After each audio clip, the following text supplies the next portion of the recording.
अस्सलाम वालेकुम। आज हम पंजाब बोर्ड क्लास 9th के मैथमेटिक्स को स्टार्ट करेंगे। उसका फर्स्ट चैप्टर जिसका नाम मैट्रिसेस एंड डिटर्मिनेंट्स है, उसके फर्स्ट एक्सरसाइज 1.1 को कम्प्लीटली सॉल्व करेंगे।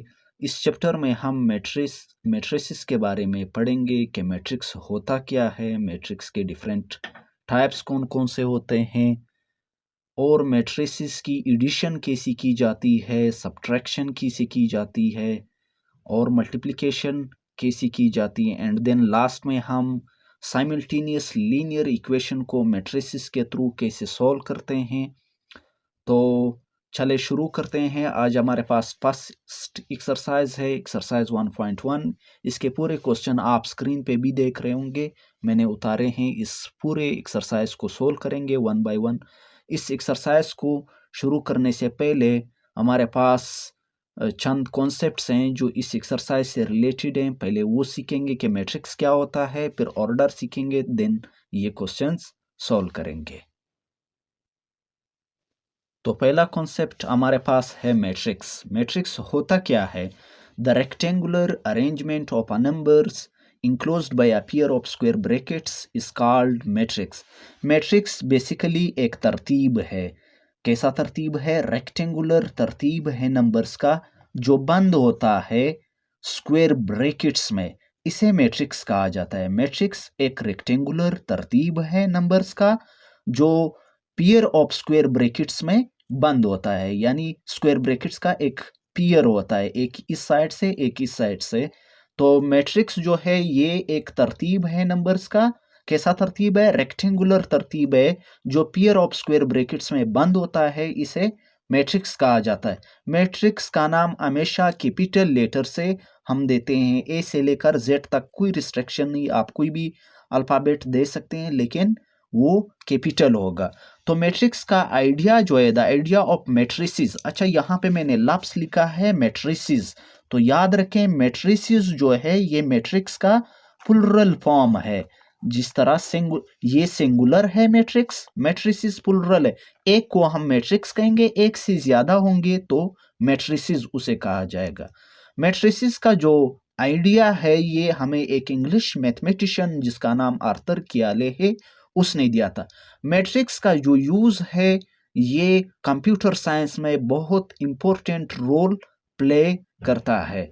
तो मैट्रिक्स से एसोसिएटेड पहला कॉन्सेप्ट हमारे पास है रोज का, कि रोज किसे कहा जाता है? The horizontal lines in a matrix is called are called rows. ये एक मैट्रिक्स है जिसका नाम बी है। इस मैट्रिक्स में ये ओरिजेंटल लाइन 1 4 7 ये एक रो है। इसी तरह ये 2 5 8 ये ओरिजेंटल लाइन किसे कहा जाता है? ये एक सीधा ओरिजेंटल लाइन है। तो ये एक तीसरा ओरिजेंटल लाइन है, ये तीसरा रो है। ये R1 यानी रो 1, ये R2 यानी रो 2, ये R3 मींस रो 3। तो ये ओरिजेंटल लाइंस जो है हमारे पास रो है। द ओरिजेंटल लाइंस इन किसी भी मैट्रिक्स में ओरिजेंटल लाइंस जो है वो रोज कहलाते हैं। उसके बाद हमारे पास दूसरा है columns. Vertical lines in a matrix are called columns. ये वर्टिकल लाइंस ऐसे, ये वर्टिकल लाइन। तो ये 11 12 13 ये एक वर्टिकल लाइन है, ये हमारे पास कॉलम 1 है। और ये 14 15 16 ये दूसरा वर्टिकल लाइन हमारे पास बनता है, तो ये कॉलम 2 है। और ये तीसरा हमारे पास वर्टिकल लाइन बनता है 17 18 19, ये हमारे पास कॉलम 3 है। तो ये वर्टिकल लाइंस मैट्रिक्स में कॉलम्स कहलाते हैं, ये ओरिजेंटल लाइंस किसी भी मैट्रिक्स में रोज कहलाते हैं। तो अब हमारे पास फर्स्ट क्वेश्चन से रिलेटेड जो कॉन्सेप्ट है वो है ऑर्डर ऑफ मैट्रिक्स। अब ऑर्डर ऑफ मैट्रिक्स किसे कहा जाता है?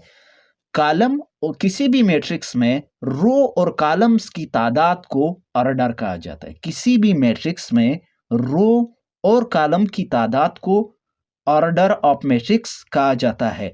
अब अगर मैं ये मैट्रिक्स है जिसका नाम है डी, ये याद रखें किसी भी मैट्रिक्स में ये 0 2 4 1 3 5 ये जो है ये इस मैट्रिक्स के एंट्रीज या एलिमेंट्स भी इसे कहा जा सकता है, एलिमेंट्स।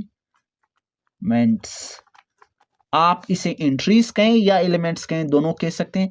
तो ये डी मैट्रिक्स में अब इसका ऑर्डर क्या होगा? ऑर्डर कहते हैं कॉलम और रोज की तादाद को।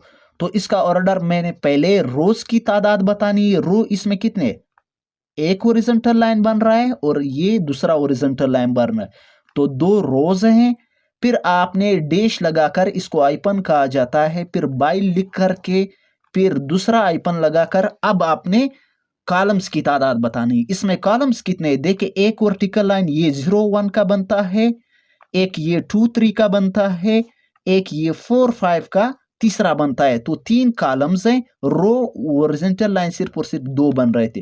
तो 2/3 ये पहला नंबर जो है ये रोज की तादाद हमें बताता है, और ये लास्ट नंबर जो है ये हमें कॉलम्स की तादाद बताता है। इसी तरह इसका इसे कहते हैं ऑर्डर ऑफ मैट्रिक्स। अब इस मैट्रिक्स का ऑर्डर क्या है? ई मैट्रिक्स का ऑर्डर क्या है? देखिए इसमें रोज कितने, एक हॉरिजॉन्टल लाइन दूसरा हॉरिजॉन्टल लाइन, दो रोज बन रही।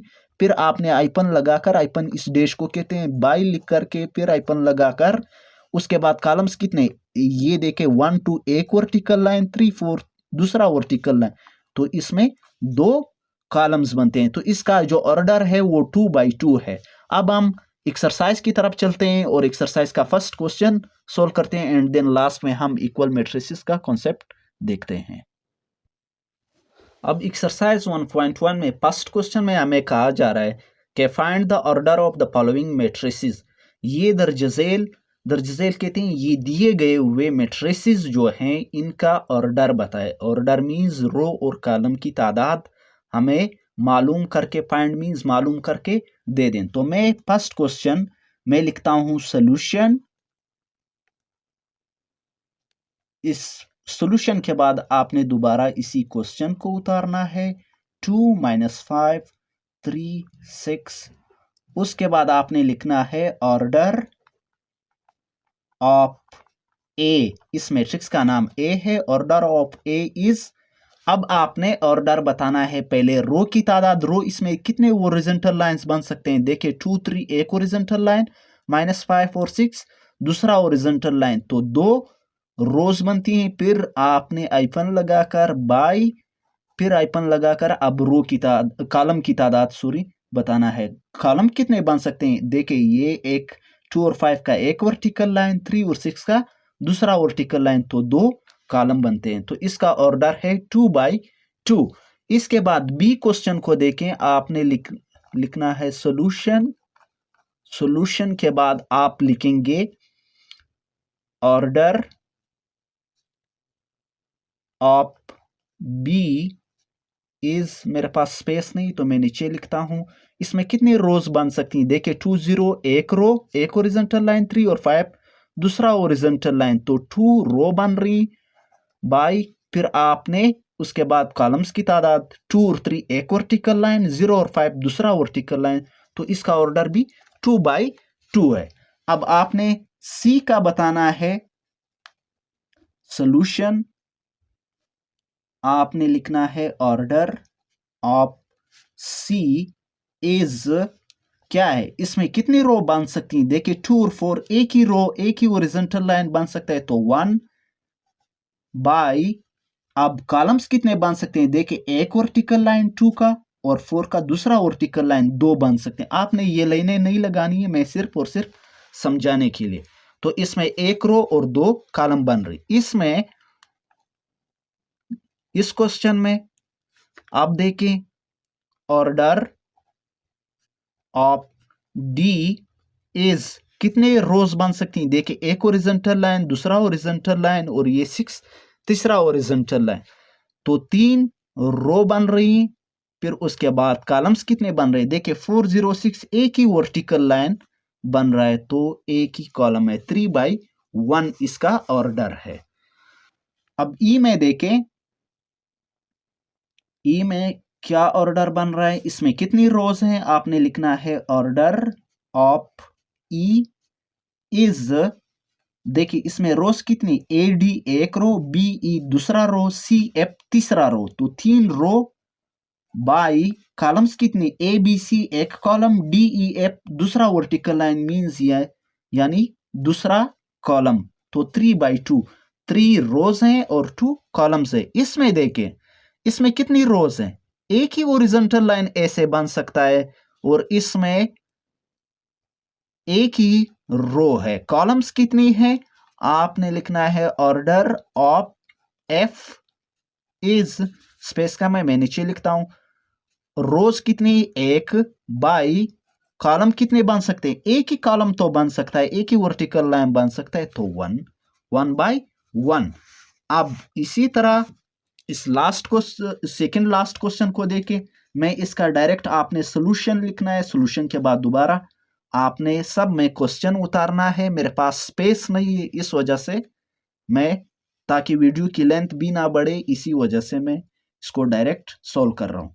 तो आपने सॉल्यूशन के बाद दोबारा क्वेश्चन उतारना है, फिर आपने ऑर्डर ऑफ जी इज, इसमें कितनी रोज बन सकती हैं, 1 2 3, 3 रोज बन सकती हैं, तो 3 बाय कॉलम्स कितनी है, 1 2 3, 3 वर्टिकल लाइन बनती है, तो 3 कॉलम है। आपने ये लाइनें नहीं लगानी, मैं समझाने के लिए। अच्छा, अब इसमें देखें सॉल्यूशन के बाद आपने दोबारा क्वेश्चन उतारना है, फिर आपने लिखना है ऑर्डर ऑफ एच इज, उसके बाद देखें क्या है, एक रो और 106 दूसरा रो, 2 बाय कॉलम्स कितने, 1 2 और 1, 1 3 और 0 दूसरा, 4 और 6 तीसरा, तो 2/3। अगर आप अभी तक हमारे चैनल पर नए हैं तो आप प्लीज चैनल को सब्सक्राइब करें और वीडियो को लाइक करें। एंड देन अब हम सेकंड क्वेश्चन की तरफ बढ़ते हैं। सेकंड क्वेश्चन से पहले हम इसका कॉन्सेप्ट देखते हैं कि इक्वल मैट्रिसेस किसे कहा जाता है। तो चले देखते हैं इक्वल मैट्रिसेस किसे कहा जाता है। देखिए, दो मैट्रिसेस तब एक दूसरे के इक्वल हो सकते हैं, पहला कंडीशन ये है कि उनका ऑर्डर सेम होगा, यानी रो और कॉलम की तादाद बराबर होगी, पहला कंडीशन ये। दूसरा कंडीशन ये है कि उनके करस्पॉन्डिंग इंट्रीज मैंने आपको पहले कहा था कि ये मैट्रिक्स के अंदर जो भी लिखा होगा वो इंट्रीज कहलाएगा या एलिमेंट्स कहलाएगा। Their corresponding entries are equal, order same होगा और करस्पॉन्डिंग इंट्रीज एक दूसरे के इक्वल होंगे। करस्पॉन्डिंग इंट्रीज का क्या मतलब है, करस्पॉन्डिंग का मतलब होता है हैविंग सेम पोजीशन, जो सेम पोजीशन रखते हो। क्या मतलब, अब देखिए इस 2 को देखिए, ये फर्स्ट रो का फर्स्ट एंट्री है, फर्स्ट रो का फर्स्ट एंट्री है, तो अब ये दूसरे वाले मैट्रिक्स में भी फर्स्ट रो का फर्स्ट एंट्री 2 ही होना चाहिए। तो इस मैट्रिक्स ए में देखें, इसके फर्स्ट रो का फर्स्ट एंट्री 2 है और इसके भी फर्स्ट रो का फर्स्ट एंट्री 2 है, 1 + 1 2 ही बनेगा। अब इसके फर्स्ट रो का सेकेंड एंट्री यानी लास्ट एंट्री इसमें है, लास्ट एंट्री 3 है, तो इसमें भी फर्स्ट रो में ही लास्ट एंट्री 3 ही होगा। ये 2 इसका करस्पॉन्डिंग है, ये 3 इसका करस्पॉन्डिंग है। करस्पॉन्डिंग मींस जो सेम पोजीशन रखता हो। सेम पोजीशन का क्या मतलब, या अगर ये फर्स्ट रो का लास्ट एंट्री है तो यहाँ पे भी फर्स्ट रो का लास्ट एंट्री वही होगा जो यहाँ पे है। अब इसके सेकंड रो का लास्ट एंट्री 6 है और इसके भी सेकंड रो का लास्ट एंट्री 6 है, यहाँ पे 6 है तो 4 + 2 ये भी 6 बनेगा। ये एक दूसरे का करस्पॉन्डिंग एंट्रीज हैं या एलिमेंट्स हैं। तो दो मैट्रिक्स तब एक दूसरे के इक्वल होंगे जब उनका ऑर्डर सेम होगा। ये देखिए इसका ऑर्डर क्या है, ये 2 रो, इसमें 2 रो 2 कॉलम 2/2, इसमें भी 2 रो 2 कॉलम 2/2, ऑर्डर भी सेम होगा और करस्पॉन्डिंग एंट्रीज भी सेम होंगे, तब दो मैट्रिसेस इक्वल होंगे। तो यहां पे मैंने लिखा है 2 matrices are said to be equal, दो मैट्रिसेस तब इक्वल कहलाए जाएंगे if and only if the order of A is equal to the order of B, अगर ए और बी का ऑर्डर सेम होगा और दूसरा corresponding their corresponding entries are equal, और उनके करस्पॉन्डिंग एंट्रीज इक्वल होंगे। अब हम एक्सरसाइज के क्वेश्चन की तरफ चलेंगे।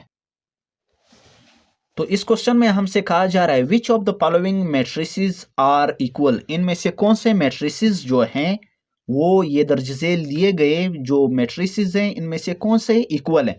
तो इक्वल होने के लिए दो कंडीशंस थी, पहला ऑर्डर सेम होगा, दूसरा करस्पॉन्डिंग एंट्रीज इक्वल होंगे। तो आप ए मैट्रिक्स में देखें, ए मैट्रिक्स का जो ऑर्डर है वो 1 बाई 1 है क्योंकि इसमें एक ही रो एक ही कॉलम है। तो अब हमने देखना होगा दूसरे किस मैट्रिक्स का ऑर्डर 1 बाई 1 बन रहा है। तो यहाँ पे देखिए इसका ऑर्डर जो है ये 1 बाई 2 बन रहा है क्योंकि एक रो दो कॉलम। और अगर आप इस सी को देखें 5 माइनस 2 क्या बनेगा, 3 बनेगा। तो एक ही एंट्री होगा इसमें, तो इसमें अगर ये 5 माइनस 2 ये मैं रफ कर रहा हूं तो ये 3 बनेगा और इसका भी ऑर्डर 1 बाई 1 ही बनेगा क्योंकि एक रो एक कॉलम होगा। और अब अगर मैं इसकी करस्पॉन्डिंग एंट्रीज देखूं, इसमें तो है एक एंट्री, तो ये 3 है ये भी 3, तो ए इज इक्वल टू सी, ए बराबर है सी के क्योंकि ऑर्डर भी सेम है, करस्पॉन्डिंग एंट्रीज इसमें तो है एक एक एंट्री है तो वो इक्वल है, तो ए बराबर है सी के। अब अगर मैं बी को देखूं तो बी को आप देखिए बी का ऑर्डर क्या है, एक रो है दो कॉलम है। तो एक रो है दो कॉलम है मींस 1 बाई 2 इसका ऑर्डर बन रहा है। तो 1 बाई 2 और किसका ऑर्डर बन रहा है, इसका भी 1 बाई 2 बन रहा है। इस डी वाले को अगर आप देखें इसका ऑर्डर भी 1 बाई 2 बन रहा है, लेकिन इसका करस्पॉन्डिंग एंट्री इसमें फर्स्ट रो का फर्स्ट एलिमेंट 5 है और यहाँ पे फर्स्ट रो में फर्स्ट एलिमेंट 3 है।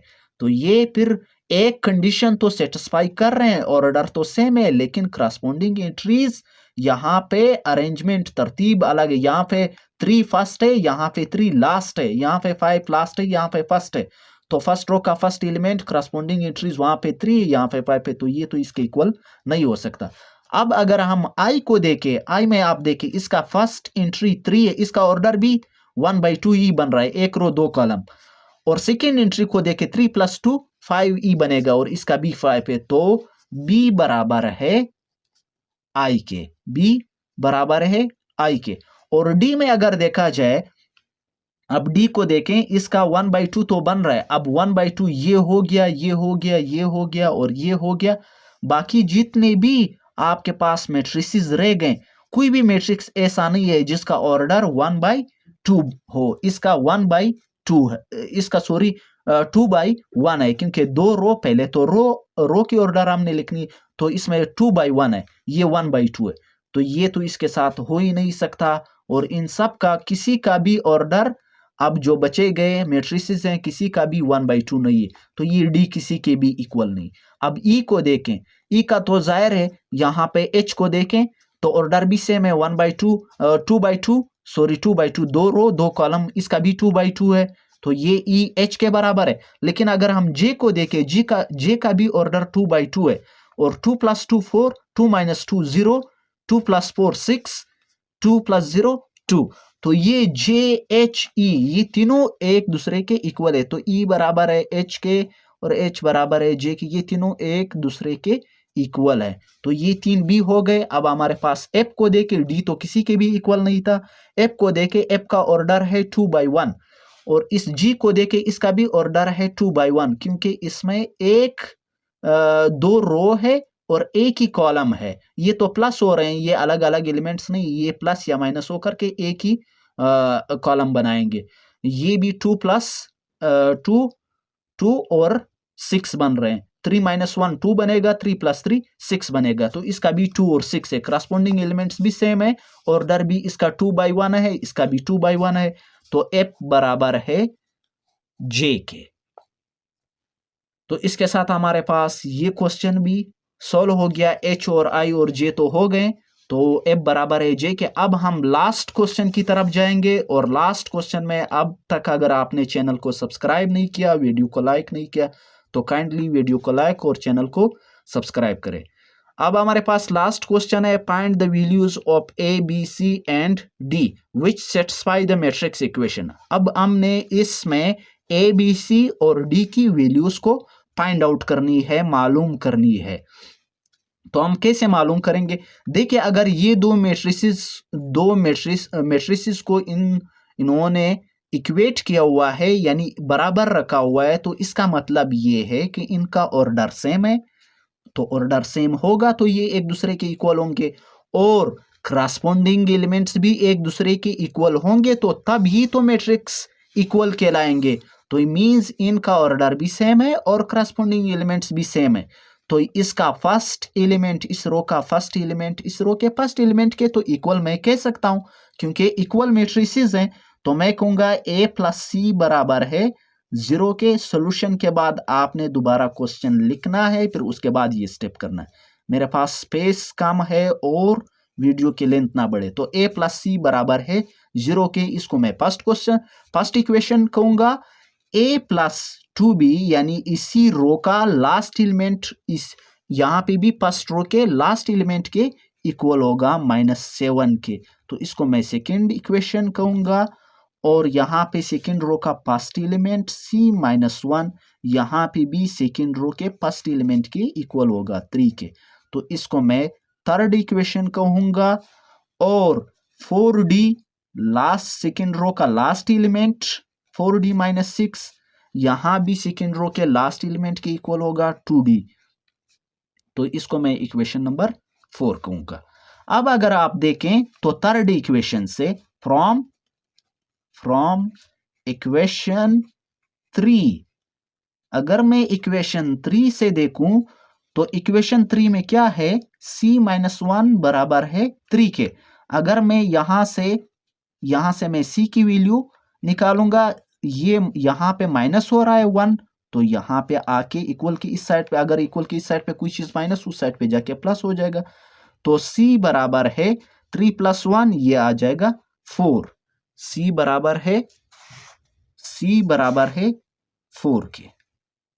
सॉरी ये नहीं दिखवा रहा था, तो ये c-1 3 के इक्वेशन 3 से मैंने लिया, तो c यहां पे रहने दिया, -1 वहां पे जाके प्लस हो गया, तो यहां से 3 + 1 4 बनेगा। c बराबर है 4 के। अब हमारे पास c की वैल्यू तो आ गई, अब a b और d की वैल्यू अब तक बाकी है। तो c की वैल्यू को अगर मैं इक्वेशन नंबर 1 में रखूं, a प्लस यहां पे 4 आ जाएगा, और इस 4 को मैं दूसरे साइड पे ले जाऊंगा, तो यहां से मेरे पास a की वैल्यू भी फाइंड आउट हो जाएगी, मालूम हो जाएगी। तो अब मैं यहां पे लाइन लगा रहा हूं, इस साइड पे स्टार्ट कर रहा हूं। तो अब मैं क्या करूंगा, मैं कहूंगा putting the value of c in equation, कौन सी इक्वेशन में रखूंगा, इस फर्स्ट इक्वेशन में रखूंगा, इक्वेशन 1। तो a प्लस c की जगह पे, अब ये c की जगह पे c की वैल्यू में रखूंगा। c की वैल्यू क्या है, 4 है, तो a + 4 = 0। यहां से a की वैल्यू 4 वहां पे जाएगा, a = 0, ये 4 वहां पे जाके -4 बन जाएगा, a = 0 - 4, ये -4 आ जाएगा। यहां से मेरे पास 4 की वैल्यू आ गई। अब मैंने इस a की वैल्यू को इक्वेशन नंबर 2 में रखनी है, रख लूंगा, तो यहां से मेरे पास b की वैल्यू आ जाएगी। आप लिखोगे putting the value of a in equation 2, तो a की जगह पे a की वैल्यू -4 प्लस 2b = -7। यहां से 2b को इधर ही रहने दीजिए, -7, ये -4 जो है वहां पे जाके +4 बनेगा, तो यहां से 2b = -7 + 4 ±-7 से 4 जाएगा तो 3, ये बड़ा है 7 बड़ा है, तो इसी का साइन आया जाएगा 2b = -3। यहां से मैं 2 वहां पे b के साथ मल्टीप्लाई हो रहा है, तो मैं 2b = -3 है, तो b को मैं यहां पे आके 2 यहां पे मल्टीप्लाई, यहां पे आके डिवाइड हो जाएगा, तो ये मेरे पास b की वैल्यू आ गई। अब मैंने c, a और b की वैल्यू तो तीनों फाइंड आउट होगी। अब d की वैल्यू रहती है, डी की वैल्यू देखिए किस इक्वेशन से मैं फाइंड आउट करूंगा, चौथे इक्वेशन से। और इस चौथे इक्वेशन में न ए है, न बी है, न सी है कि मैं इनमें से किसी की वैल्यू इसमें रख लूं और डी की वैल्यू आ जाए। तो इसको खुद में रीअरेंज करके, यानी डी को एक साइड पे करके, कांस्टेंट को दूसरे साइड पे करके, यहां से डी की वैल्यू आ जाएगी। तो चौथे इक्वेशन को देखे, चौथे इक्वेशन को मैं सिर्फ रीअरेंज कर रहा हूं। 4d, यहां पे मैं इस 4d minus 6 is equal to 2d है ये चौथा इक्वेशन। अब मैं इसको रीअरेंज कर रहा हूं। 4d, ये 2d इस साइड पे आ जाएगा, माइनस हो जाएगा, वहां पे प्लस का है। ये 6 यहाँ पे माइनस का है, वहां जाके प्लस हो जाएगा। प्लस इसके साथ लिखते नहीं, वो अंडरस्टूड है कि उसके साथ प्लस मौजूद है। 4d plus minus minus, 4d से 2d गया तो 2d रह जाएगा। और यहाँ ये 6 अब d के साथ 2 मल्टीप्लाई है तो 2 वहां पे जाके डिवाइड हो जाएगा। 2 1 जा 2, 2 3 जा 6, तो यहां मेरे पास आ जाएगी d इज इक्वल टू 3। तो यहां से a b c और ये d की वैल्यू हमारे पास फाइंड आउट हो गई। इंशाल्लाह ताला मिलेंगे नेक्स्ट एक्सरसाइज में, जिसमें हम टाइप्स ऑफ मैट्रिसेस सीखेंगे और उससे रिलेटेड जितने भी क्वेश्चन होंगे एक्सरसाइज 1.2 के, वो मुकम्मल कंप्लीटली सोल्व करेंगे।